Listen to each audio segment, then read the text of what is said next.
No way. Is Thea that influential now? Even if the Cadens were a powerful family, they are now long gone. Why would they make an effort to curry favor with Thea? In my opinion, Grayson from the Gaumont must have taken an interest in her. Upon hearing this, Thea's face reddened.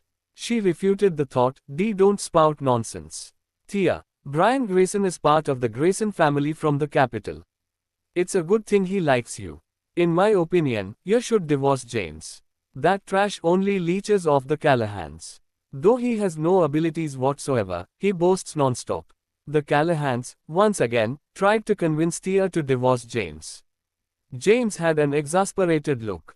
Now that the scar was gone, they had forgotten about the pain. Besides, the scar was still here. Thea glanced at James and said, I married him, so I am his wife. We may have had some misunderstandings in the past, but we've resolved those issues. I'm willing to give him another chance. James felt a sense of warmth growing in his chest upon hearing her words. He could not help but grab Thea's arm. Darling, you are the best. All right, now, Lex stood. Since Thea's able to make a reservation at the Gaumont's Diamond Room, we should go and prepare our gifts. We need to ask for Brooks' forgiveness this time. Thea went and made a reservation for a Diamond Room. Ads by Pub Future. Soon, it was noon. James had wanted to join in on the feast. After all, the Gaumont was the most luxurious restaurant in Kensington, and the quality of its cuisine was first class. However, the Callahans were against this. They were worried James might have a slip of the tongue and accidentally offend Scarlett. After all, he was prone to boasting non-stop. As such, James had no choice but to comply. He returned home early while the Callahans made their way to the Gaumont. Upon returning to the Callahan residence, he sat on the sofa. He was at ease. I feel much better now that I've dealt with all these problems. They're worlds worse compared to fighting a war. James remained at the residence for several hours before the Callahans returned. The door opened, and the Callahans walked in, talking and laughing away. Thea, I didn't know Brooks was so forgiving. She waived our $30 billion debt just after sharing a single meal with us. Zara, how did you get into the group in just a few days? You were even acquainted with Brooks, you've made us proud. Zara walked close behind the Callahans. Zara played a part in helping the Callahans avert their crisis by inviting Scarlett out for a meal. As such, the family was showering her with praise. Zara said with a smile, I came to Kensington looking for work. Coincidentally, the group had just been established and was on a hiring spree. I went for an interview to try my luck and bumped into Brooks along the way. I didn't know she was the chairman of the group back then. We conversed a little, and I was summoned into the room when the time came for the interview session. Thea smiled. I genuinely thought it was James who introduced you to the job. Zara paused and said, there's no way a useless man like him could find me a job, not to mention one in the group. How would he be capable of doing so? Though I have to say, Thea, nothing's going on between us. All right, I trust you. James stood with a smile. Since you guys are back, I suppose you've dealt with the problem. Thea nodded. Everything's settled. Upon seeing the ashes on the table, David yelled, James, who allowed you to smoke in the house? The table's full of ashes now. Gladys rebuked him as well. Clean them up now. Got it. James did not talk back. He swiftly cleared the ashes beside the ashtray. Upon witnessing the scene, Zara frowned. The Callahans were ordering the behind-the-scenes owner of the group around. At that moment, she could not help but be envious of Thea's luck. How great would things be if she had been the one to save James 10 years ago? Lex had organized a birthday banquet at the House of Royals. It was meant for the most powerful and influential people and hence, was supposed to be a huge sensation in Kensington. Some went to get a glimpse of Thea, but most were there for the House of Royals. The House of Royals was no ordinary place. Since the Callahans had managed to organize a birthday banquet there, it could only mean they were now acquainted with some big shot. No one expected there to be a false alarm. Now, everyone knew that all happened because of a son-in-law of the Callahans, who used to be the vice-captain of North Kensington's police force. Someone from the Cadens had been working as the secretary of a general of North Kensington's military region, and it was only because of his connections that the Callahans were able to organize a bonk at the House of Royals. However, the secretary had made a mistake, which led to the false alarm at the Callahans' banquet. As such, they were now once again made a laughingstock. I thought the time had come for the Callahans, yet it turns out it was just a front. Now that the Callahans have offended the Blythe King and Scarlet Brooks, it's over for them. Not even Thea can save them. Though the matter had been resolved, everyone was still discussing it. Meanwhile, James had nothing to do, so he became the house husband of the Callahans. Thea, on the other hand, was busy with the company's affairs. In the blink of an eye, a few days had passed. Today was the Mid-Autumn Festival, a day of reunion. The Callahans were busy making preparations for the banquet. Today was also the day of the Caddens Memorial. More importantly, today was the deadline James had set for the culprits of his past. He had instructed the culprits from 10 years ago to kneel for 10 days and commit suicide on this day. However, not a single one of them showed up. He then put out the word, calling for the culprits to gather at the Caddens cemetery to settle the feud. It was morning. James woke up. Adjusting his tie, Thea reminded him, "Today's the Mid-Autumn Festival, a day of reunion. Watch your words at the family banquet. I won't be able to help you if you anger Grandpa." "Darling, I feel uncomfortable wearing this suit," James said. "Maybe I shouldn't go. If I go, I'll only embarrass you in front of everyone. I'll just stay home and eat some instant noodles." Thea's face darkened. "What nonsense are you spouting? You're my husband. Today's the Mid-Autumn Festival, and you are a member of the Callahans. How can you not go?" At that moment, the door opened. Walking in, Gladys overheard their conversation. She immediately said, "You're not that dense, after all. At least you are aware that your presence will only embarrass Thea." "Then I won't be going, Gladys. Thea has finally become the chairman. If I go and somehow offend Grandpa and the other Callahans, they'll pick on Thea again. I should only go to the Callahan residence after Thea's position as chairman has been secured." "Thea, what are you dilly-dallying for? You know Grandpa doesn't like people being late." Tommy walked in. "If James doesn't want to go, let him be." He took a few $100s and handed it to James. "Today's the Mid-Autumn Festival. Since you're not going to the Callahans, at least treat yourself to a good meal." "Thanks." James took the money, his face full of gratitude. Thea frowned. "Are you really not going?"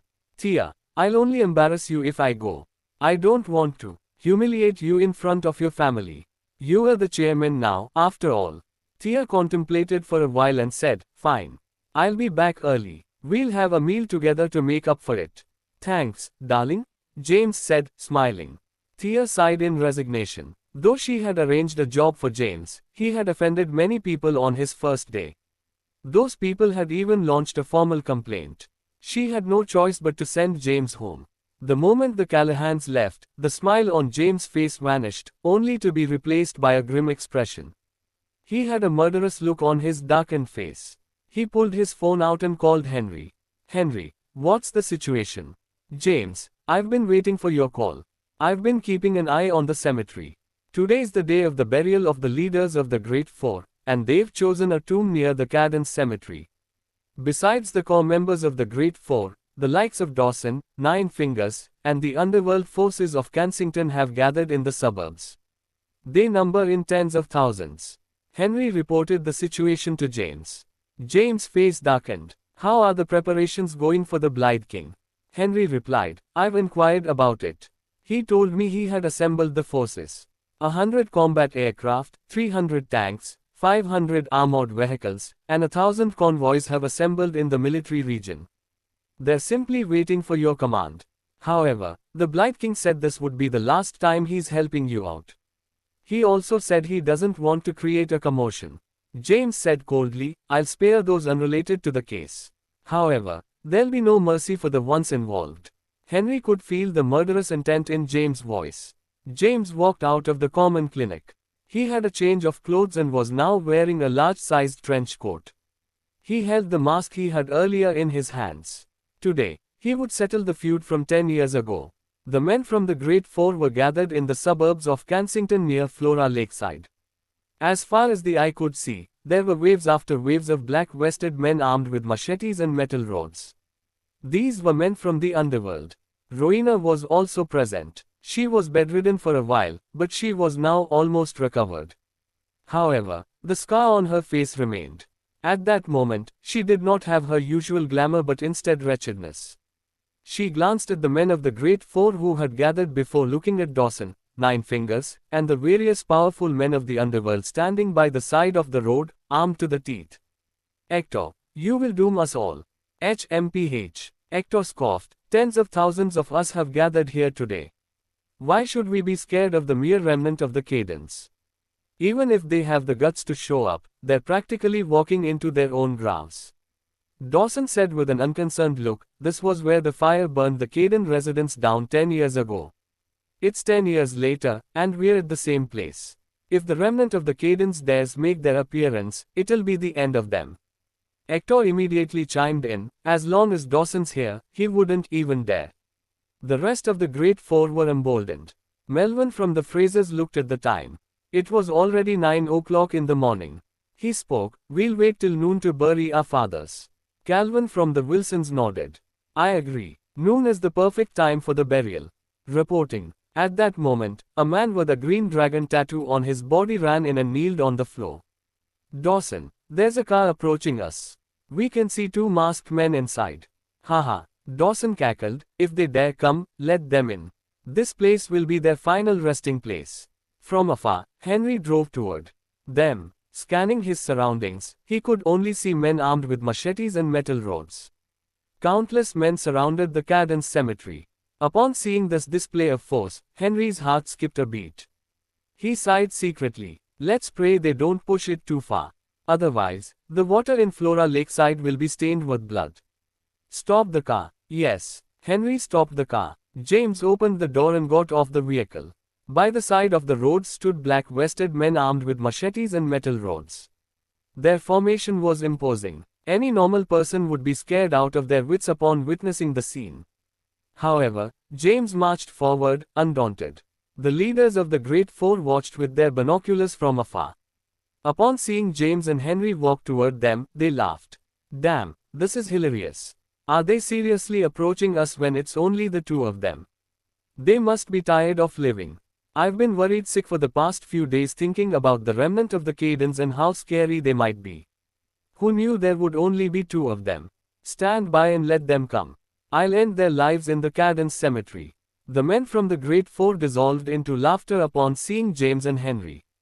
In their eyes, they were already dead.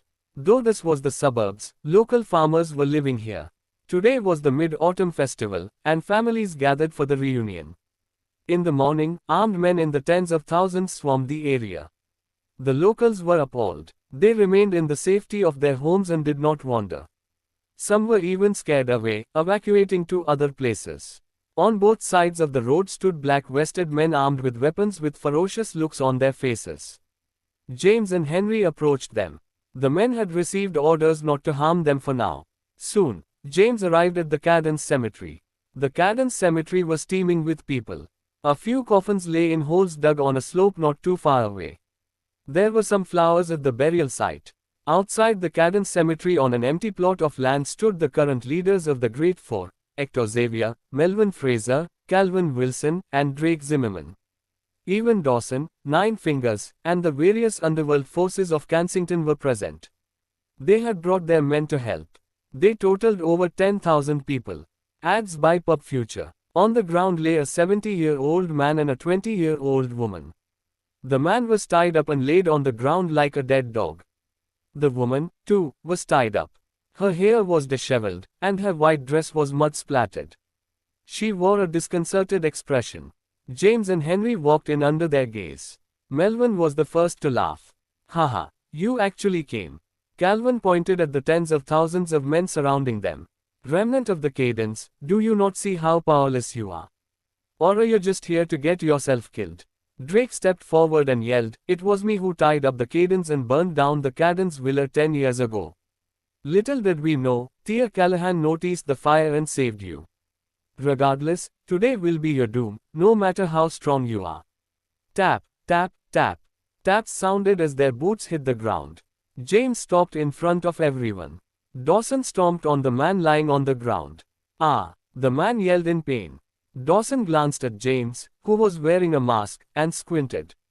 I, too, didn't know there'd be a Kayden who slipped through our grasp. After the destruction of the Kaydens, he built this cemetery and buried them here. James looked at the man lying on the ground. Mr. Quinn, he shivered. Newton Quinn was the butler of the Kaydens. He had escaped the fire as he was not in Kensington during the incident. According to Henry's information, Newton had left Kensington many years ago. James turned and looked Henry in the eye. Henry, feeling his dissatisfaction, hurriedly explained, "I'm sorry, James. This is all my fault. I've looked into it. The information I gave you clearly stated that he'd left Kensington many years ago. I didn't think they'd manage to find him." James was indeed exasperated at Henry. How could he have missed such an important detail? However, James himself was also to blame for neglecting Mr. Quinn. All he thought of was Thea. James clenched his fist and stepped forward. "Halt." Dawson pulled out a firearm and pointed it at Newton. "Kid, if you take a single step forward, I'll blow his brains out. Now, take off your mask. Remove it. I'm curious to see who this fella is that's acting all mysterious. I know you were just trying to mess with us by wearing a mask. Did you not hear what Dawson said? Take it off, now." The men from the Great Four chimed in. Meanwhile, Rowena was stupefied. There was nothing she could do now. She only hoped that not too many people would die today. She prayed that James would not touch those who were uninvolved. Under their gaze, James slowly took off his ghost mask. Upon seeing this, Henry followed suit. James' true identity was unveiled. James Kayden. James, the son-in-law of the Callahans. No wonder. Since Thea Callahan had saved his life, it's not surprising that he opted to be the son-in-law of the Callahans. Haha, I thought he'd be some big shot. It turns out he's just the son-in-law of the Callahans, the renowned trash in all of Kensington. Upon glimpsing James' true identity, they were stunned. However, almost immediately, they burst into laughter. Dawson gave a look. The honchos around him understood immediately. They stepped forward and pressed a gun against James and Henry's heads. James was composed the entire time. "Haha, James, how did you think you'd settle the feud? I'll let you reunite with your deceased family." The leaders of the Great Four howled with laughter. They had been worried sick these past few days. As the ghost masked man had managed to kill Trent Xavier, they thought he possessed extraordinary powers. They did not expect him to be the son-in-law of a second-rate family. Though James had a gun pressed against his head, he was undaunted. He scanned his surroundings with a surly expression. 10 years ago, you gathered at the Kayden residence. You tied my family up and forced my grandfather to hand over the moonlit flowers on Cliffside's edge. After getting your hands on it, you burned everything down. 38 members of the Kaydens were burned to death. James glared at them. All who met his gaze trembled in fear. What a menacing glare it was. They felt as if they were being targeted by a ferocious beast. Feeling shivers down their spine, they took a few steps back. Even the likes of Dawson and Nine Fingers were intimidated. Upon remembering their superiority in numbers, and the fact that James had a gun pressed against his head, they recomposed themselves. Yes, what of it? The men of the Great Four gave James an obnoxious look. James said coldly, "I'm a reasonable man. Just kneel before me, confess your wrongdoings, and end your own lives. I promise I won't go after anyone who wasn't involved in this." Ha ha ha. The men of the Great Four thought of his words as a complete joke. Even the surrounding honchos could not restrain their laughter. "James, look around you. Do you still not understand the situation you are in? You have a gun pressed against your head. A single order from me, and bang. We'll blow your brains out."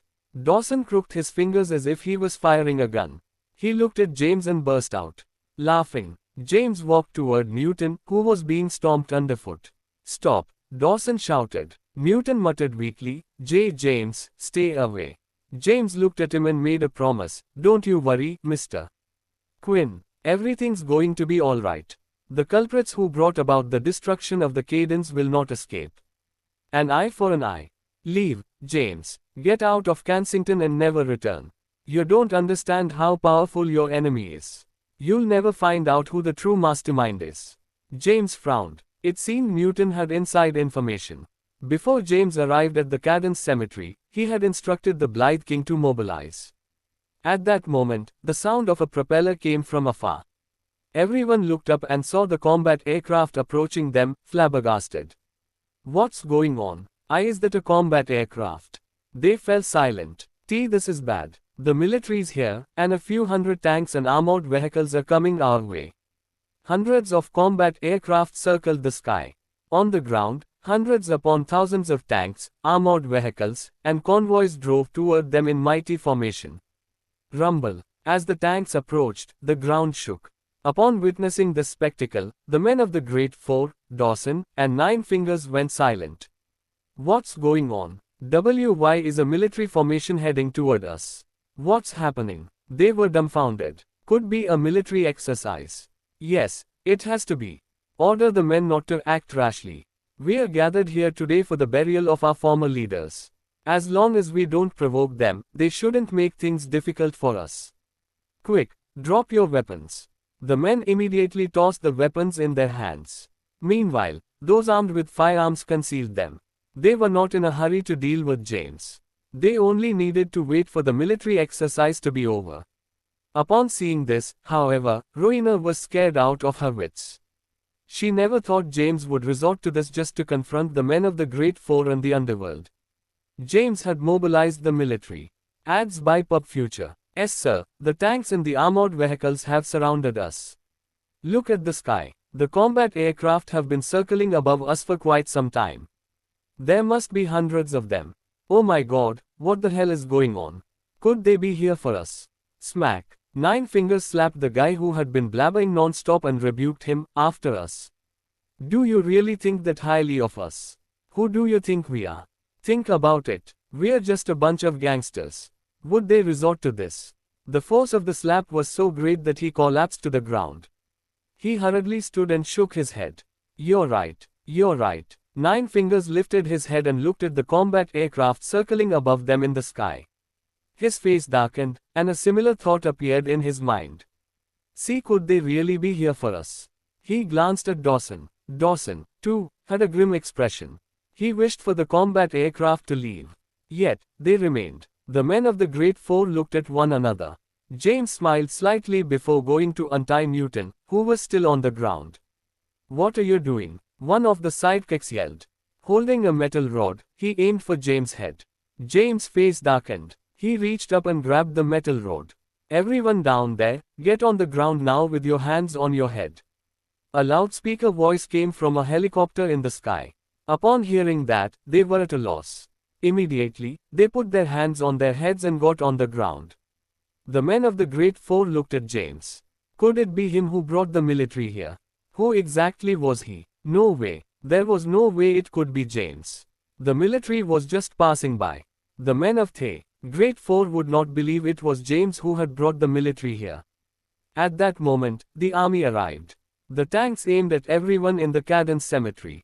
James untied Newton and helped him up. Then, he untied the woman beside Newton and helped her up too. The woman was around 20 years of age with exquisite facial features.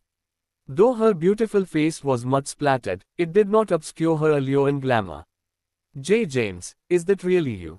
Newton extended his arm and gently pulled James.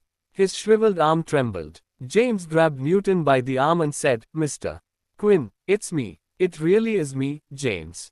Mr. Quinn, step aside for now. I'll settle the feud from 10 years ago. Saying this, James scanned the surrounding men. They were on the ground with their hands on their heads and did not dare move a single muscle.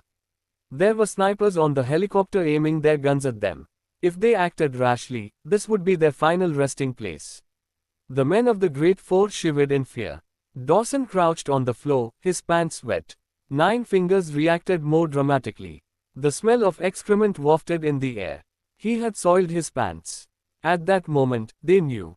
James had brought the military here. Hector was full of regret. If he had listened to Rowena, the Xaviers would not have had to face destruction. Now, none would escape. Henry got up and went to the car. He took the joss paper, joss sticks, and other items to pay their respects to the deceased.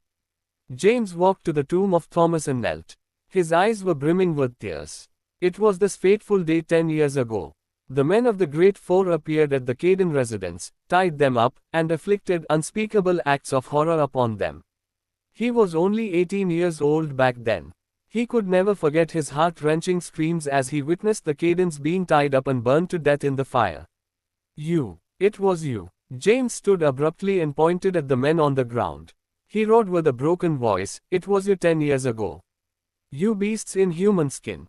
If you had even an ounce of conscience, you wouldn't have done such a depraved thing." His roar was akin to that of a thunderous clap. The men of the Great Four, as well as the underworld forces, did not dare retort. Rowena knelt before James and pleaded, "James, I was wrong. Please, give me a chance. A chance." James' eyes were bloodshot. "And did you give the Cadens a chance to escape? Hand me the blade of justice." James roared. Henry hurriedly ran to the car and brought a sword out. The sword was covered in a black cloth. Henry made his way toward James. He knelt before him and handed him the blade of justice. James lifted the cloth, and a razor-sharp sword revealed itself. It was the blade of justice. It represented the highest authority of law. This sword was bestowed to James by the supreme commander of Saul. With the sword in possession, one would have the right to depose tyrant kings and punish treacherous officials. The sword was awarded to James the day he became the general, and never once had he used it. "I'm a reasonable man and will never falsely accuse the innocent, nor will I let a single wicked man off the hook. Step forward and face justice if you're the culprits who went to the Caden residence 10 years ago. Scram if you are unrelated." The men of the Great Four were on the ground. At that moment, they were appalled, and their bodies shivered in fear. Hector was the first to step forth. He knelt before James and begged for forgiveness. I am guilty. Please spare the Xaviers. An eye for an eye." James lifted the sword. The sword fell. Slash. The sword pierced through Hector's body. Blood spilled all over the ground. Hector's body went limp. This scene stunned everyone. James roared, "Next." James, at the moment, was the devil incarnate. The men of the Great Four were scared out of their wits. Some of the timid ones even passed out. James approached Drake. The sword fell. Slash. Drake was now dead. James wore a cold expression. Step by step, he walked. Anyone he passed fainted out of fright. However, they could not escape their fates. Soon, a dozen men lay in front of the Cadence cemetery. Only Rowena remained. James approached her. His sword was blood-tainted. Rowena knelt on the ground, her body shivering non-stop. She could not utter even a single word. James raised the sword. Slash. Rowena collapsed into a pool of blood. The Blight King waited for James to be done before walking toward him. He glanced at James and asked, "Are you done? If you are, I'll deal with the rest." "Ah." James knelt before the tomb and bellowed. At long last, the feelings of hatred and anguish that he had suppressed for the past 10 years were released. James knelt before the tomb and bellowed. Soon, his voice cracked. He choked with sobs. 10 years. It had been 10 years. 10 years ago, he was only an 18-year-old boy who had just graduated high school. His life was full of promise and hope. However, a conspiracy took everything away from him. "Ah, you beast. My daughter was only 3 years old. How could you? I will die in my grandchildren's place. Let them go." The image of the burning residence and the sound of heart-wrenching screams filled his senses. The scenes were as fresh and vivid as they had happened yesterday. He could never forget. Just as he was suffering excruciating pain and crying his eyes out, a young lady appeared. She leaped into the sea of fire without hesitation and dragged him to the riverside. Compelled by the desire to live, he dived into the river. He drifted with the river flow and found himself in a cave. With a stroke of luck, he found a medical book. Kensington was the capital of medicine. Meanwhile, his grandfather was a doctor. He had some medicinal knowledge. He had learned them as a child. After obtaining the medical book, he studied hard and treated the injuries on his body according to the instructions in the book.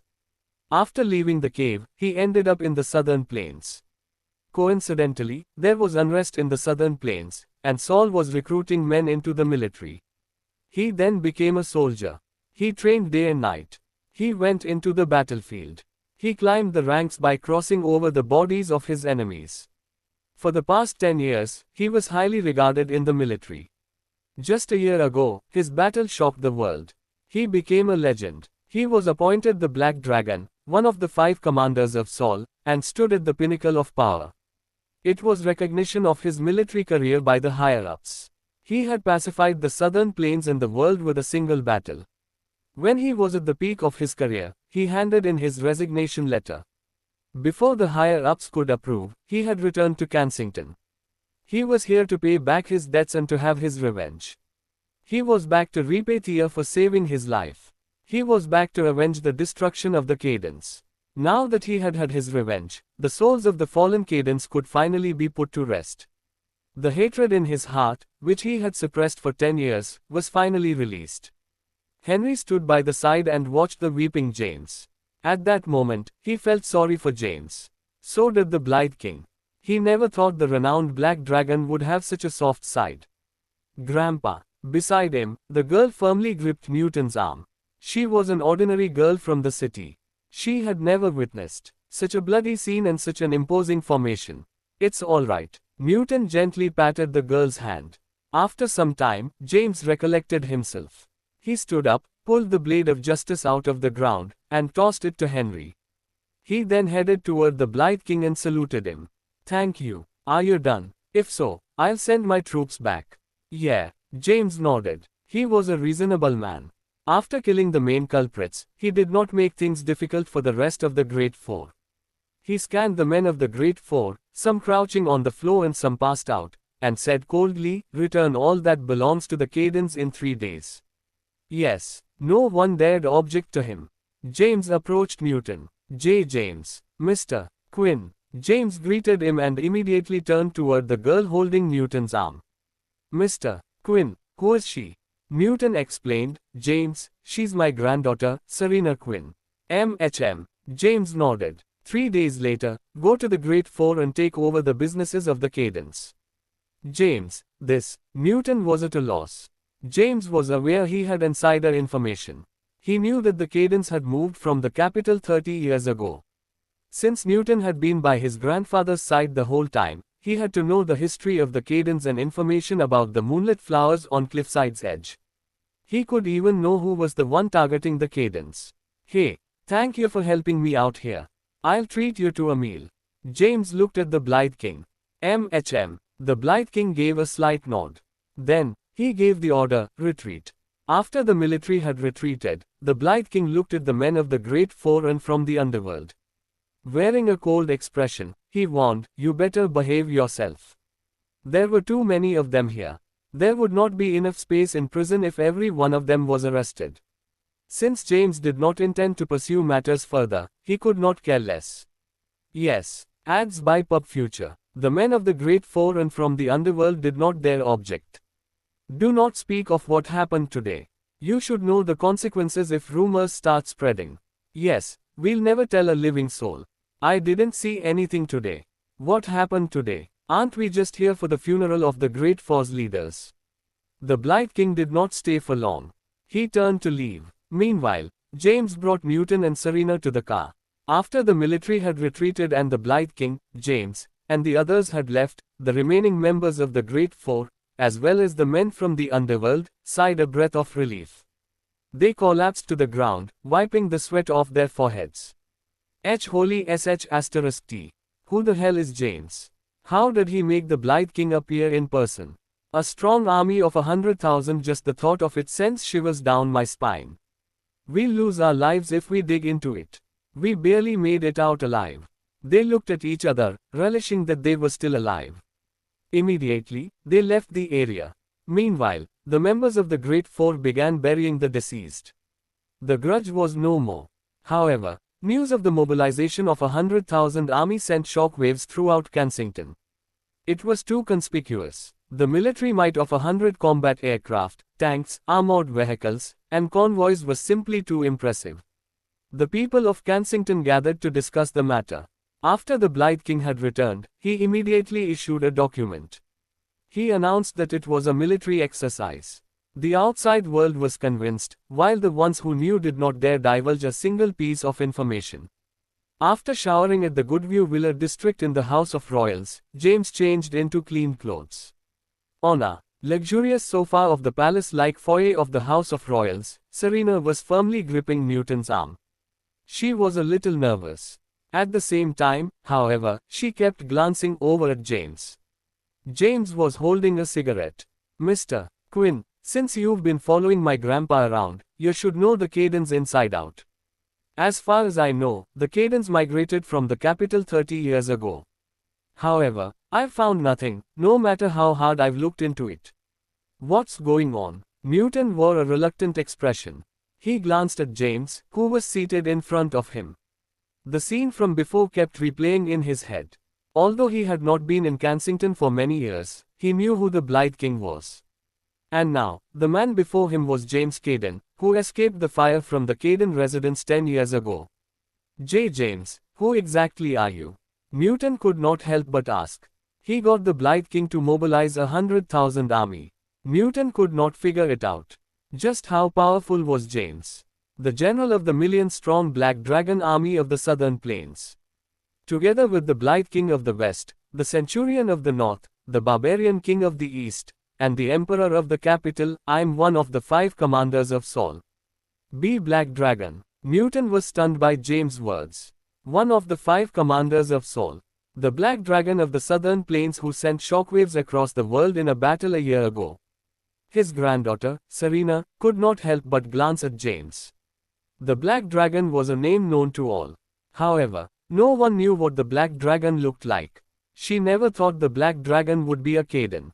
James looked at Newton and asked, Mr. Quinn, can you tell me more about my family? Though James now stood at the pinnacle of power and exercised great authority, he still could not find anything about the history of the Cadens. He believed his family was not an ordinary one. Not only that, the moonlit flowers on Cliffside's edge was no ordinary item either. Newton took a deep breath. Since James was the Black Dragon, he could confront the enemy of the Cadens. James, have you ever heard of the 4 great families of Sol? Huh? James frowned. The 4 great families of Sol. He did not know anything about this. He knew there were powerful families in the capital and that they were rich beyond all measures. Yet, he had never heard of the 4 great families of Sol. Newton continued, the Cadens, the Sullivans, the Johnstons, and the Lees are the great 4 families of Sol. They've existed for almost 2,000 years. And in the 2 millennia of expansion, the presence of the 4 great families can be felt all over the world. Mr. Quinn, are you saying the Cadens is one of them too? Yes, Newton nodded. Although the 4 great families have much of the world's wealth in their possession, few knew of their existence. 30 years ago, infighting broke out within the Cadens. Your grandfather, Thomas, left the Cadens and migrated to Kensington with his family. James could not help but ask, then, what does the moonlit flowers on Cliffside's edge have to do with the destruction of the Cadens? Newton replied, this I do not know. I'm only a butler and a mere servant. I only know that the moonlit flowers on Cliffside's edge was brought here by your grandfather from the Cadens and that someone powerful was interested in it. Thomas once told me that the 4 great families are scattered across the world. The current emperor, who's one of the 5 commanders, is also in one of the 4 great families. As for which family he's from, that I'm not aware of. Upon hearing this, James' face darkened. Mr. Quinn, do you mean to say that the main culprit behind the destruction of the Cadens is the emperor? Newton shook his head. James, I don't know. I can only tell you this. The emperor is also from one of the 4 great families. As for which family, I don't know. The destruction of the Cadens could be an inside job, or it could be one planned by the other 3 of the 4 great families.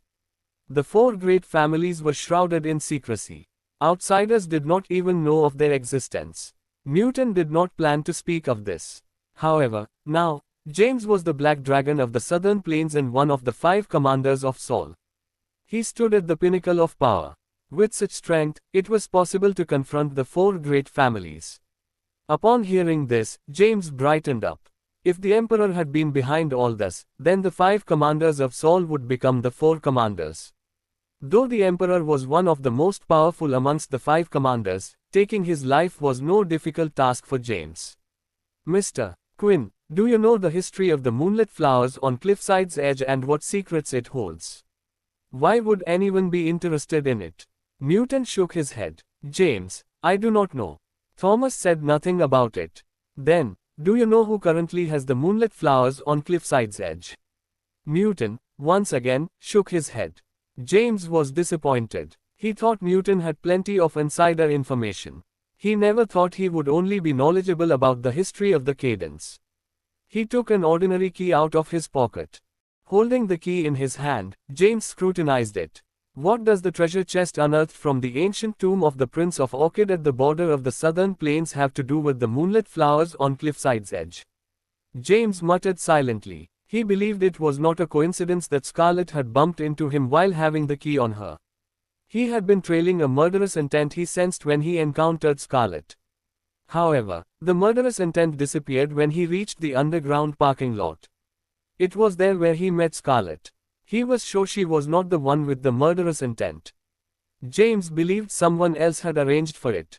He had been watching on the sidelines since the beginning of the grave robbery. He exterminated everyone and instructed Scarlet to bring the key to Kensington and to allow the box to be carried away all over the place. Phew, James took a deep breath. The first step to getting to the bottom of this was to locate the box. By opening the box and finding out what was in it, he would understand its relationship with the moonlit flowers on Cliffside's edge. After contemplating for a while, James spoke. Mr. Quinn. Yes, James. Newton nodded. James continued, you've been by my grandfather's side for decades. Even after the incident, you returned to bury the Cadence even though you risked getting caught. Since I didn't reward you with anything, I'll offer you the businesses that used to belong to the Cadence. I can't accept your gift, James. Newton stood up immediately and hurriedly waved. James, this is too big of a gift. I cannot accept it. James lightly waved and interrupted Newton. To me, money isn't everything. But it's different for you. You have a family to feed, after all. Quote. All right now, you can bring your family to Kensington.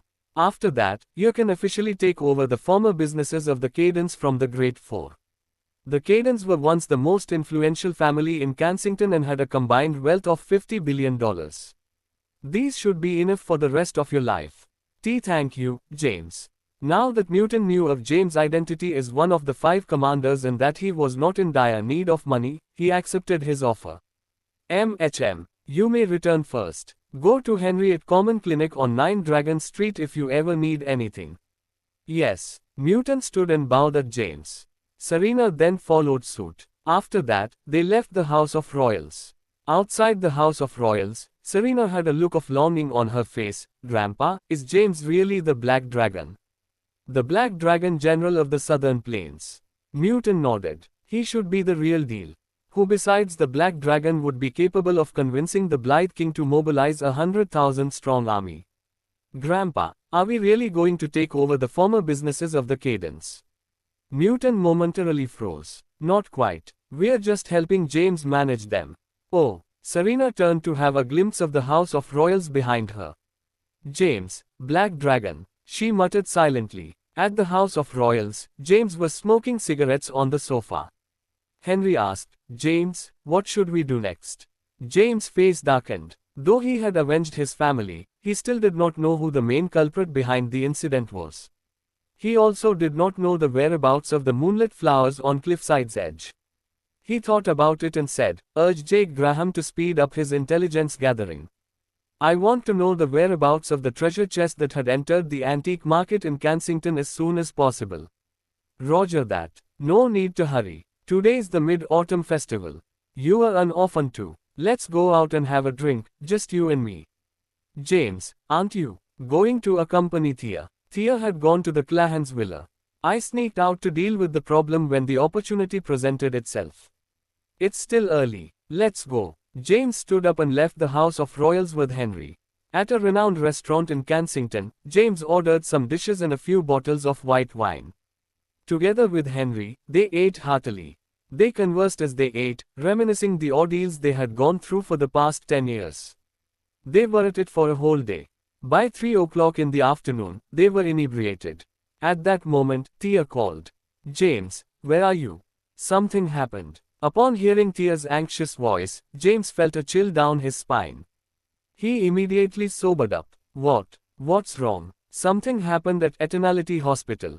Come, quick. All right. I'll be there ASAP. James hung up the phone. Henry asked, "What's wrong, James?" James shook his head. "I don't know. Thea said something happened at Eternality Hospital. I'll go there and have a look. I'll drive you there." Henry stood up. "No need. You've drunk a lot. You shouldn't drive. I'll just call a taxi." James grabbed the suit by the side. After putting it on, he swiftly made his exit and called for a taxi by the side of the road. Eternality Hospital. Got it. The driver hastily drove toward Eternality Hospital. Half an hour later, "We're here." James handed him a $100 note. "Keep the change." He hurriedly got off. Eternality Hospital was located on Medical Street, the busiest street in Kensington. This street was filled with hospitals and was the embodiment of Kensington. It boasted a history of hundreds of years. Every family, corporation, and business had established themselves on the street. Even renowned doctors had made their way here. Though Eternality Hospital was not famous around these parts, the Callahans were worth billions of dollars. The size of their hospital was huge. It was 3 stories high with a surface area of 1,000 square meters per floor. At the moment, a crowd had gathered in front of Eternality Hospital. They were protesting. "What a terrible hospital. Close it down. Give me back my money." Hundreds of people were gathered in front of Eternality Hospital, holding up banners and shouting slogans. At that moment, an official reporter from the Kensington News Channel arrived. "Good afternoon, this is Kensington News Channel. I'm Yasmin, your reporter for today. I'm currently outside Eternality Hospital on Medical Street. As you can see, hundreds have gathered here today. Let's interview them." "Hello, I'm Yasmin, a reporter. May I know what happened here today?" she asked a random onlooker. He was a man roughly 20 years of age. Upon seeing the beautiful figure of the reporter and the cameras behind her, he immediately straightened his back. "I only just got here myself. But, it looks like someone has died in Eternality Hospital. Now, the family of the deceased are here to demand compensation." James arrived and witnessed the scene. He waved his way through the crowd and arrived at the front door. The hospital was closed. There was a stretcher in front of the door. On it lay a 60-year-old man. His eyes were firmly shut, and he wore a ghastly expression. He showed no signs of vitality. A few men armed with metal rods stood menacingly outside. They clamored for the Callahans to come out. The atmosphere was tense. If not for the security guards at the front door, the armed men would have broken into the hospital. James arrived at the front door of the hospital. "What do you want?" A security guard armed with an electric baton pointed at James menacingly and roared, "Scram." James hurriedly explained, "I'm James, Tay, son-in-law of the Callahans. My wife's Thea Callahan, the chairman of Eternality Group." "Oh, it's you. Get going then." The security guard gave him passage. James pushed the door open. The Callahans gathered in the hallway of the hospital. Wearing a worried expression, they paced back and forth. James approached them and asked, "What happened?" With a tearful voice, Thea explained, "We don't know either. A bunch of people appeared out of nowhere and started to stir up trouble. They said someone died in our hospital and demanded compensation. Now that they've made a big scene, even the reporters have made their way here. We had no choice but to close the hospital temporarily." Lex was on the phone. He was calling some big shots to help resolve the crisis. "You reek of alcohol. Why are you here? Are you here to cause more trouble for us?" Gladys rebuked James upon smelling a whiff of alcohol on him. "Dad, Grandpa, this is bad. There are now more people outside. They're saying there's something's wrong with our medicine." Tommy ran in a panic. He lost his footing and collapsed to the floor. Upon hearing this, they fell silent. "What's going on?" Howard was puzzled. Eternality Hospital has been operating for many years, and there's never been an accident. "Mr. Chase, you're in charge of this place. Even a single accident would be unacceptable, so how on earth did so many occur at once?" Howard looked at an elderly. The man was 60 years of age. He was wearing a scrub and had long hair. His name was Zeke Chase. He was a distinguished doctor and a member of the Doctors Association. He was a well-paid doctor appointed by Eternality Group to be in charge of the hospital. I don't know either. Zeke was puzzled too. No accidents had occurred for as long as he was in charge. Besides, the doctors had to undergo a rigorous selection process. There should not be anything wrong with the medicine they prescribe. How could someone die because of it? Thea pulled James' arm. What should we do now? James lightly waved and consoled her, no worries. Shutting down the hospital won't resolve anything. It'll make us look even more guilty. Open the door. We can communicate with them. Communicate? How? Tommy yelled. James, are you here to cause trouble? Did you not see how brutal those people outside were? If we open the door, they'll rush in and beat the hell out of us. Exactly. We shouldn't open the door. Let's call the cops. It's useless. This accident constitutes medical negligence. We should just pay the compensation and get this over with. After all, if the reputation of Eternality Hospital is ruined, how are we supposed to continue running our business? Everyone gave their opinions. James looked at Thea. Thea, you are the chairman of Eternality Group. What do you think? Thea thought about it. James is right. Nothing will be resolved if we shut our doors. We can only open our doors and explain things to them. If it's our doctor's fault, we'll accept whatever punishment comes our way. If we have to pay compensation, we'll pay. If we have to shut the hospital down for reorganization, then so be it. How foolish of you, Thea. Anyone can see there's someone out there targeting Eternality Hospital. That's right. There's no way so many of them would appear all at once. How could this be a coincidence? Thea, you shouldn't open the door. We'll get beaten up. The Callahans were in disagreement. James, on the other hand, was supportive of Thea's decision. Thankfully, there was still a sensible person among the Callahans. Otherwise, the family would be doomed.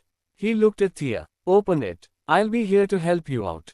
I know. Thea took a deep breath. Then, she headed toward the front door. Upon seeing this, the rest of the Callahans took a few steps back. They had seen how ferocious the men outside were. Before they had closed the door, many of them had already been beaten. Things would get ugly if the security guards could not stop them from rushing in. The hundreds of men outside were making a lot of commotion. Besides, their numbers were growing. Their cheeks were swelling, and they had bandages wrapped all over their bodies. They sat in front of Eternality Group and wailed in pain. At that moment, the front door of Eternality Hospital opened. A beautiful woman walked out. We demand compensation. Down with Eternality. This is Thea Callahan, the new chairman of the Callahans. Thea, pay with your blood. The moment Thea walked out, the people outside lost control and scrambled toward her. Stand back, James roared. His roar was akin to that of a thunderclap. The people outside the hospital froze. James stood in front of Thea. If you have anything to say, do it one by one. It was silent for a few seconds. Then, a 30-year-old muscular man with a metal rod in his hand stepped forward. Wearing a vicious look, he pointed the metal rod at James. Rod, who the hell are you? What makes you think you have the right to speak? He was frothing at the mouth and was behaving aggressively. Thea was scared out of her wits. Fearing she would be assaulted, she hid behind James' back. That's right. There's no need for you to speak. We demand compensation. If you don't pay compensation, we'll wreck Eternality Hospital. What a useless place. If you aren't up to standards, don't establish yourselves at Medical Street. Get out of here. The crowd started heckling. Not even a single Callahan dared show up. The situation outside was volatile. It would be problematic if things got out of control. Shut it, all of you. Wait for your turn to speak, James roared with an annoyed look. He would not have cared less if this was not the Callahans' hospital. The man armed with a metal rod pointed at Thea behind James. Thea, get your *SS over here. You are the chairman of the Callahans. My father died from your medicine. If you don't provide me with a satisfactory explanation, I'll tear this place down. Tear it down. The crowd started heckling once more. Some who tried to rush forward were stopped by the security guards. I was feeling sick and came to Eternality Hospital. After using their medicine, I started to feel irritation all over my body. Me too. I came here because I had headaches. After using their medicine, I started losing my hair. We strongly urge the relevant authorities to close down Eternality. The crowd heckled. As reporters were present, the scene was broadcasted live. Anxious, Thea asked, Jamie, what should we do? James frowned. Was something wrong with the medicine prescribed by the Callahans? Or was someone looking for trouble? Both possibilities exist. There might have been something wrong with the medicine, or there might be someone looking to fan the flames. All right now, wait for your turn to speak. James tried his best to calm them down. Then, he walked down the flight of stairs and headed toward the stretcher. He glanced at the elderly who had lost his vital signs. What do you want? The muscular man pointed at James with his metal rod. He lashed out, Don't touch my father. James turned and looked at him. His gaze was penetrating. The muscular man was intimidated and stepped a few steps back. He roared, He's already dead. What more do you want? James extended his arm. Give me the list of medicine prescribed. Upon hearing this, a middle-aged woman threw a handful of receipts toward James and cursed, These are the receipts. For the whole year, my father was here at your hospital. James picked them up and scrutinized each word. Inside Eternality Hospital, the Callahans were watching the spectacle unfolding outside. They were hoping James would resolve the problem. Megan pulled Tommy aside and asked, Tommy, nothing will go wrong, right? Tommy whispered, Everything's fine. Our plan is flawless. There's no way anyone can see through it. Thea has been gaining ground in the family, and it's been extremely disadvantageous to us. If we don't deal her a blow now, she'll be unstoppable. No one heard what they were saying. James looked intently at the list of items on the receipts. Here, I've even brought the medicine. There's still one he hadn't managed to finish. I was planning to bring it to the Food and Drug Association for examination. Someone tossed a bottle of medicine toward James. James opened the bottle and went through it casually. He grabbed a handful of medicine, smelled it, and even chewed it in his mouth. Then, he stood. Name the price. How much do you want? $10 million. As the muscular man knew the Callahans were wealthy, he shamelessly asked for $10 million. He added menacingly, If you don't give me $10 million today, this won't be the end of it. I'll fight till the end. I'll stop at nothing to make a living hell for the Callahans. James stood and turned to look at Thea. You are the chairman. Order the finance department to pay the compensation. James, what? Thea was at a loss. She thought James would resolve the problem. However, after his posturing and empty words, he was now advising the Callahans to pay up. An angry rebuke came from inside the building. What are you doing, James? $10 million. Are you kidding me? I won't be surprised if you colluded with these people to swindle money out of the Callahans. It was Gladys. James whispered in Thea's ear, There's something wrong with the medicine. How can you be sure this medicine was prescribed by us? What if someone's trying to frame us? Thea glanced at James. If they paid compensation before getting to the bottom of this incident, would it not be equivalent to acknowledging their mistake? James said, Listen to me. Appeasing the family of the deceased is our top priority. As long as we pay compensation and calm them down, everything else will be a piece of cake. In any case, it's detrimental to the Callahans if this continues. If we can prove that this incident is unrelated to Eternality, it'll bolster our image. The advertising we'd gain from this would greatly outweigh spending $10 million on advertisements. If it's truly our fault, then forking the money out now would keep our losses to the minimum. Thea mused over his words and believed they made sense. She stood up and nodded. Fine, $10 million it is. The muscular man and his family did not expect the Callahans to be such a pushover. In past cases of medical negligence, the hospitals would try to shift the blame away from them. Even if the victims were compensated, they had to go through court cases for years. At that moment, they felt $10 million were too little. They gathered and had a discussion. Hey, do you think we are asking for too little? Yeah, Dad. I heard the Callahans have deepened cooperation with multiple large corporations and are now swiftly expanding their business. We should ask for more. Soon, they finished their discussion. The muscular man stepped forward once more. He threatened menacingly, $10 million is too little. I won't settle for anything less than $50 million. Sob, my poor father. You've died a horrible death. Oh, my poor grandpa. They cried their eyes out in front of Eternality Hospital. Jamie, what should we do now? Thea was panicking. She did not expect them to raise the prices. Though she had promised to pay $10 million in compensation, they now demanded $50 million. As of late, the Callahans had spent a sum on setting up shops and expanding their businesses. Currently, they only had $20 million in cash flow. Where on earth would they get their hands on $50 million? James looked at them and said coldly, "Don't push it. He was terminally ill even before consuming our medicine. We can never know whether he died of medical negligence or natural causes. Since you demand $50 million, please go through the official procedures and undergo a post-mortem examination." Upon hearing his words, the family was stunned. Official procedures. The man was indeed terminally ill and had been kept on life support through medicine. If the post-mortem examination showed that he died of natural causes, they would receive zero compensation. Upon hearing this, the onlookers started pointing fingers. "He's right. The man was already ill. Maybe he didn't die after consuming Eternality's medicine. We can't be sure about that. Do you not see the number of sick people here? It could be an accident if it's just the old guy. But something's going on with this many people here." They were heated in the discussion. Meanwhile, the muscular man and his family were having a discussion too.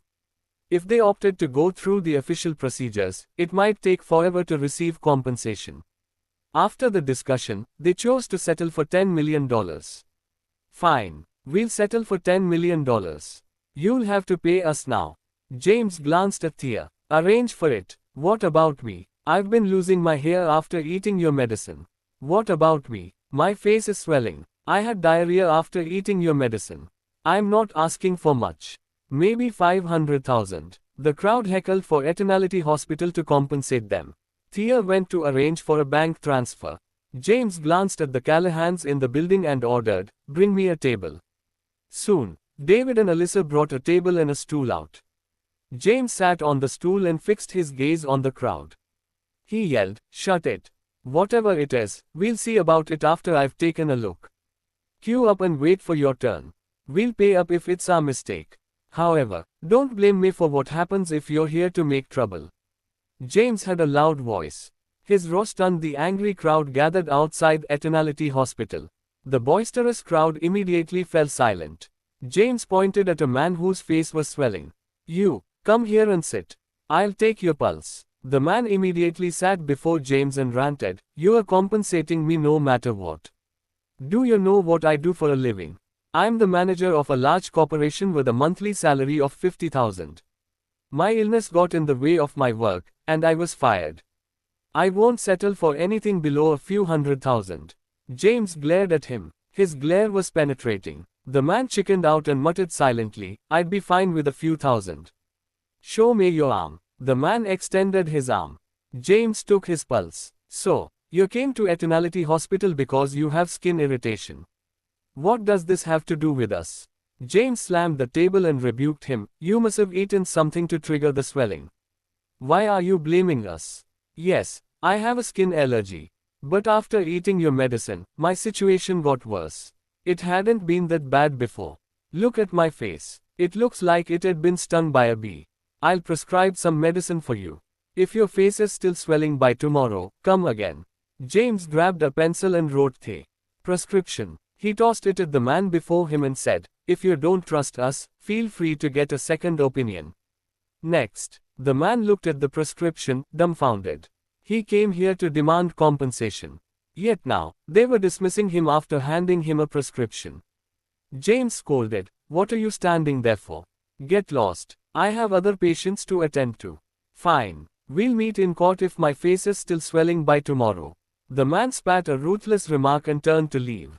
The moment he left, another man came forward with a mean look. He immediately sat on the stool. "After eating your medicine, I'm the doctor, so shut up." James glared at him and shouted, "Extend your arms." The man, intimidated, unconsciously followed James' instructions. James took his pulse. A few seconds later, he chuckled and said coldly, "Diarrhea. It's only normal since you have a weak stomach. How could you blame this on us? Forget it. I'll let this slide. I'll prescribe medicine to you for free. Get your medicine and take it accordingly. Come back if you're still feeling unwell." The man was stunned. He had not revealed anything about his illness and the medicine he consumed. Yet, James diagnosed his medical problems in just a couple of seconds. Will this really work? The man looked at James, puzzled. Meanwhile, James swiftly wrote the prescription and tossed it to him. Take this and get lost. Next, he was dumbfounded. Before he could react, a healthy-looking man came. He sat in front of James and extended his arm. James took his pulse. Immediately, James stood and kicked him. Here to cause trouble, aren't you? You didn't even consume any medicine in the past week, and your body's perfectly fine. Show up in front of me again, and things won't end well for you. The man who was sent flying was a reporter. Many reporters gathered outside Eternality Hospital. Upon witnessing how James accurately diagnosed all the patient's medical issues without any prior knowledge, they grew suspicious. Hence, they sent someone to test things out. To their surprise, James saw right through it. He even knew the reporter had not consumed any medicine. Laughter erupted from the crowd. Who's that guy? He a bad SS. I know him. He's James, the son-in-law of the Callahans and the husband of Thea Callahan. Thea was originally the ugliest woman in Kensington. It was only because of James' treatment did she become the most beautiful. Holy, is he that impressive? Seems like it. He's the true god of medicine. He's even better than Drive. Fallon. The onlookers were in a heated discussion. They were especially stunned after finding out it was James who treated Thea. Meanwhile, James continued treating his patients. A 50-year-old woman approached him. Taking her seat, she took off her hat. Wearing a mean look, she snarled, frothing at the mouth, "My head hurts. After eating your medicine, I've lost most of my hair." "Quiet," James snapped. To keep them in check, James had to raise his voice. As expected, the woman who was shrieking fell silent. "Extend your arm." She extended her arm. James took her pulse. Then, he said, "This has been a chronic problem of yours. You've had this headache and insomnia for more than a decade. It was these that led to your hair loss. What does your condition have to do with us? How about this? I'll prescribe medicine to you for free. I guarantee your condition will improve after consuming it. If not, feel free to tear down Eternality Hospital." This is unbelievable," the women yelled. She turned to face the crowd and the cameras and exclaimed, "He's the god of medicine." Upon seeing this, the crowd was puzzled. Hey, could this be staged by Eternality? Seems like it. They could be actors hired by Eternality. Not even Drive. Fallon's capable of this. I don't think this kid's the real deal. Yeah, not to mention this is broadcasted live. This is much more effective than advertisements. Many of them were skeptical. They believed that this was staged by Eternality. That was because the Callahans had only just appointed a new chairman and were now expanding their business. They speculated that Eternality planned a publicity stunt to draw attention to their brand. The Callahans gathered in the hallway of Eternality Hospital. As the situation outside stabilized, the Callahans walked out. Their gaze was fixed on James, who was busy prescribing medicine. Tommy muttered silently, "Is James really Asclepius, the god of medicine?" Of course. Gladys wore a smug look. It was James who treated Thea's scar. Not once, but twice. If he's not Asclepius, who is he? David straightened his back. That's James for you. I kid you not. His skills far surpass that of Dr. Fallon. As James dealt with the crisis, Gladys, David, and the others wore a smug look, as if it was them who resolved the problem. "Next, please, can you not fool around with me? You went around hooking up with people even though you have a weak body. Now that you've contracted a disease and your body's showing signs of allergy, what does this have to do with Eternality Hospital?" "Whatever. I'll give you a prescription for free." Upon hearing his words, the man who had intended to swindle money out of the hospital felt ashamed. He had hooked up with a prostitute before this. Meanwhile, laughter erupted among the crowd. After James handed him the prescription, he continued, "Next." A 20-year-old man took a seat. He extended his arm so James could take his pulse. James took his pulse. After a few seconds, he sighed, "The red dots on your body are due to the hot pot you had eaten a few days ago. How could you blame this on us? Holy sh**t. How did you know that?" "I merely guessed. It's nothing serious. Just remember to watch what you eat. The swelling should be gone in a few days." James treated the patients non-stop. Their symptoms were similar. They all had an allergic reaction and were swelling all over. It was caused by the consumption of substandard medicine. However, James shifted the blame away from Eternality Hospital. The patients were utterly convinced and did not pursue matters further. Thea made haste. Soon, the transfer was made. The deceased's family was satisfied and carried the stretcher away from Eternality Hospital. James was quick too. With his unrivaled medical knowledge and amazing oratory skills, he convinced all those who came to make trouble. All right now, get going. There's nothing to see here. James stood and waved the onlookers away. Eternality Hospital was one of the largest hospitals on Medical Street. The commotion had attracted many passers-by, including a few distinguished doctors from the neighboring hospitals and clinics. Hold it. At that moment, a voice boomed. Huh. James turned and saw a 50-year-old doctor in a white suit approaching him. James frowned. Is anything the issue? This is Medical Street, where all the clinics and hospitals rely on their true abilities and not through some silly publicity stunt to be recognized. Eternality Hospital has pushed it too far this time. What if everyone else follows suit? What will happen with the rules? Oh, James squinted at the doctor. Are you saying this is a mere publicity stunt by Eternality Hospital? What? Am I wrong? The doctor rebuked him. Isn't it obvious? First, you ruined the reputation of Eternality Hospital. Then, you came forward to address the problem and made yourselves known to all by showing off your medical skills. HMPH. The doctor spat. Diagnosis is done based on the observation of symptoms and the individual's body constitution. Even if you have to put on an act, at least perform well. How is it possible to know what someone ate a few days ago just by taking his pulse? Are you taking us for a fool? Upon hearing his words, everyone was stunned. So, it was a publicity stunt by Eternality. I told you there's no way there'd be such a doctor. Not even Drive. Fallon could do that. So, it was a publicity stunt. How shameless. I can't believe they employed such an underhanded tactic to bring in business. The onlookers were full of criticism for Eternality Hospital. What the hell are you saying? Gladys could not stand it any longer. She stepped forward and confronted the crowd. James is the real deal. As she said that, she pulled Thea by the arm. This is my daughter. She was the ugliest woman in all of Kensington. It was James who treated her scars. How does she look? Isn't her skin smooth? Is anyone else capable of doing this? Do we even need a publicity stunt? Upon hearing this, the crowd nodded in agreement. They knew what Thea had looked like before. And they could see what she looked like now. The changes were extraordinary. Not even Drive. Fallon could remove a scar in such a short amount of time. James stepped forward and said with a smile, what a keen observation.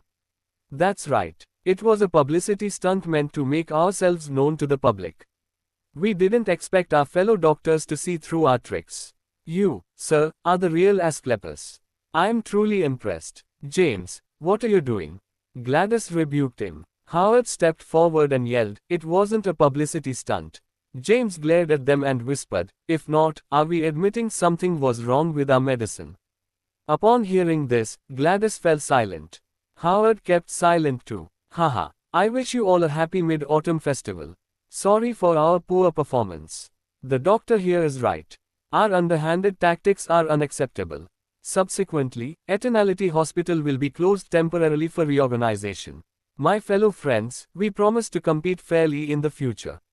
All right now, get going. James waved at the crowd with a smile. Then, he pulled Thea and the others into Eternality Hospital. So, it was a publicity stunt, after all. I thought someone had died in Eternality Hospital. Quote, I thought something was wrong with the medicine. TSK, it was all an act. How shameless of them. Disinterested, the crowd dispersed. In the hallway of Eternality Hospital, Gladys rebuked James, what are you doing? That was the perfect advertisement opportunity. Now, you ruined it all. What do you mean by a publicity stunt? Does this look like one to you? James took a seat and lit a cigarette. Lex asked, what's going on, James? Did you really arrange for this? Arrange. James' face darkened. How would I have the time for this? With so many things going wrong all at once, does this look like a publicity stunt to you? If we don't say so, do we admit something was wrong with our medicine? Do you know how much damage that would cost us if the media got to the bottom of this? Tommy stepped forward and said, "Are you trying to say something was wrong with our medicine?" James nodded. "Most likely. Ads by Pub Future." Tommy said coldly, "Even if something's wrong with the medicine, whose fault do you think it is? Thea's the chairman of Eternality, and she makes every decision of the company." "Thea, I heard Eternality recently changed medicine suppliers. Is that true?" James glanced at Thea. Thea nodded. "Indeed. Our previous supplier was a small company. With the deepening of our collaboration with Celestial Group, I terminated the contract with the previous companies and started getting our supplies from Celestial Group.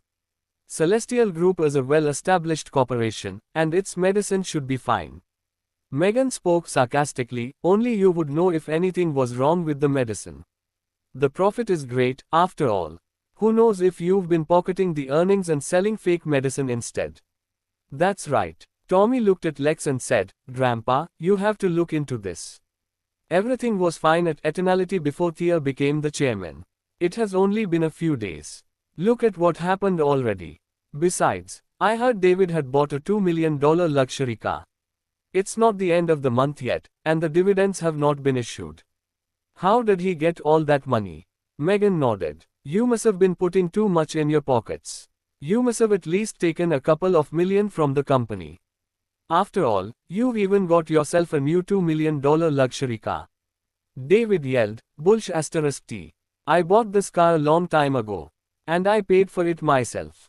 Gladys was dissatisfied too. She scolded him. "Watch your words, you two. Thea would never do such a thing." Lex glanced at Thea. "Thea, it's normal for you to do this with your position. However, you should have wholeheartedly devoted yourself to the family's business. Using substandard medicine would ruin our reputation. It'd cause terrible consequences for our family." "Grandpa, I'm innocent." Thea was aggrieved. She had devoted herself to the family's business. She had been visiting large medical corporations like Celestial Group and Longevity Pharmaceuticals. She had not taken a single cent from the company, let alone pocketed some for herself. "How dare you, James? How dare you, Thea?" Tommy cursed. "I finally understand everything. Not only did you embezzle the company's funds, but you even colluded with outsiders to swindle money out of the family. You could at least have $9 million out of the $10 million you handed out today. Am I right?" Gladys rebuked him. "Bullsh asterisk T." David shouted, "Tommy, don't you dare accuse us. What do you mean by colluding with outsiders? Do you have evidence?" Tommy looked at Lex and said, "Grandpa, you need to get to the bottom of this. If it's true that Thea and her family are behind this, I believe we need to reconsider Thea's position as the company's chairman. If this continues, the business will be in ruins." "Grandpa, I didn't do anything. I'm innocent." Thea's eyes were brimming with tears. Lex smoked his cigarette. It was nothing out of the ordinary for a chairman to embezzle the company's funds. When Howard was the chairman, he too had pocketed quite a sum. However, Lex had chosen to turn a blind eye. As long as he could bring the family to greater heights, embezzling funds was not a big deal. However, Thea had pushed it too far. He lightly waved. "We've yet to get to the bottom of this. Howard, investigate the matter and provide me with an explanation as soon as possible." "Yes, Father." Howard nodded. Lex looked at Thea. "Thea, I've observed your performance for the past few days. Reforming the company and deepening cooperation with Celestial Group and Longevity Pharmaceuticals are steps in the right direction. That's why I pray that you have nothing to do with this. If I find out you were the one behind this all along." HMPH. He snorted. Then, carrying his dragon cane, he walked away. Lex stormed off. Tommy wore a scheming look on his face. Thea and her family did not stay at the hospital for long and returned home. "I'm so pissed." Upon reaching home, David broke into a fit of rage. "It's obvious they're trying to frame Thea. It has to be Howard and his family. After Thea became the chairman, they lost all opportunities of embezzling the company's funds. And so, they're trying to bring her down." James took a seat and said coldly, "That should be obvious enough." Thea looked at James and asked, "How did you know something was wrong with the medicine?" James replied, "I'm a doctor, after all. I can tell a patient's condition just by taking their pulse, and I noticed they all consumed the same medicine. That means it wasn't outsiders targeting Eternality Hospital. Rather, it's someone in the family. Besides, they only switched some of the medicine for substandard ones as they didn't want things to get out of control. After all, the medicine isn't fatal. It just causes allergic reactions. What about the old man? James explained, although the medicine doesn't kill, it has to have a connection with his death. So, I chose to pay compensation to hush them up. Fortunately, the public was convinced it was a publicity stunt, and the deceased's family chose to leave. Or else, Eternality's reputation would have been ruined. Ads by Pub Future. I didn't embezzle the company's funds. I've never used substandard and expired medicine. I believe you, Thea. Leave the investigation to me. Forget it. You should just stay out of this. Lex has ordered Howard to look into the matter. I believe he'll prove our innocence. James smiled coldly. Prove our innocence. Even David could see they were targeting us. Did you seriously think he would help us out? He'd surely shift the blame onto you and hold you responsible for this when the time comes. What should we do, then? Thea, you're the chairman. Conduct an investigation yourself. Screen those in contact with the medicine to find out where and what went wrong. James nodded. He didn't expect David, good-for-nothing trash, to have some brains. Thea contemplated and said, I'll investigate the matter first thing the next morning. James, thank you. The Clahan's reputation would have been ruined if it weren't for you. Gladys was grateful toward James. When the crowd started heckling, the Callahans panicked and sought shelter inside the building. Lex, on the other hand, tried to use his connections to resolve the crisis. Only James was clear-headed. He chose to solve the problem in the simplest way. If things escalated, $10 million would not have been enough. Although the public criticized the publicity stunt, it was a much better option than having to admit to using substandard and expired medicine. James smiled and pulled Thea's arm. Don't worry, everything will be fine. The road to success is paved with obstacles, after all. Thea nodded. At the same time, at the Clahan's villa, Lex was sitting on the sofa smoking his cigarette. Tommy and Megan were fanning the flames as they tried to shift the blame onto Thea. Grandpa, it's obvious Thea was behind this. She first bought substandard medicine at a low price and pocketed the profits made herself. Then, she colluded with outsiders to swindle money out of the family. The old man did not die of our medicine. Now, we've given out $10 million just like that. The money must have gone into Thea's pockets by now. Yes, Grandpa. Ever since Thea became the chairman, she's been misappropriating the company's funds. Now, not much remains in the company's account. If there's a liquidity crunch, the Callahans will be in deep trouble. They chimed in now and then. Grandpa, in my opinion, Thea's not qualified to be the chairman. Even if she has the connections, the company will be ruined if we allow her to do as she please. Lex, of course, understood this.